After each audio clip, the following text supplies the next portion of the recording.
You ask Tiger to solve. This deals with linear equations with one unknown. The final result is y equals 14.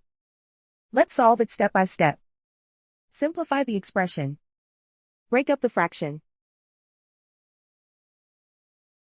Find the greatest common factor of the numerator and denominator. Factor out and cancel the greatest common factor.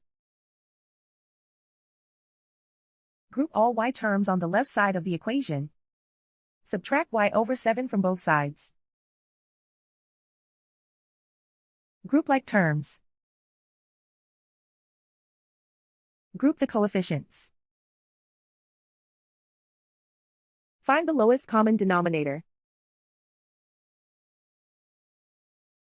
Multiply the denominators.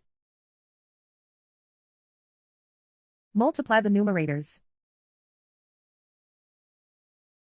Combine the fractions.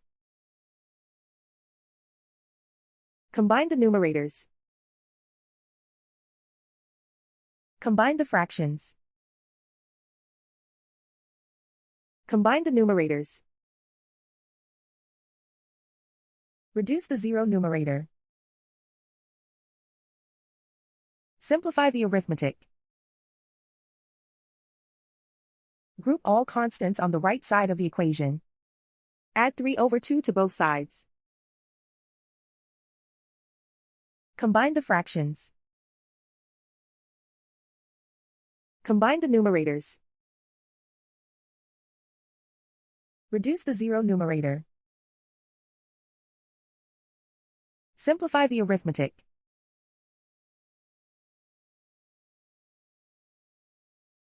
Isolate the y. Multiply both sides by inverse fraction 28 over 3. Group like terms. Multiply the coefficients. Simplify the fraction. Multiply the fractions. Find the greatest common factor of the numerator and denominator. Factor out and cancel the greatest common factor. And so the final result is y equals 14.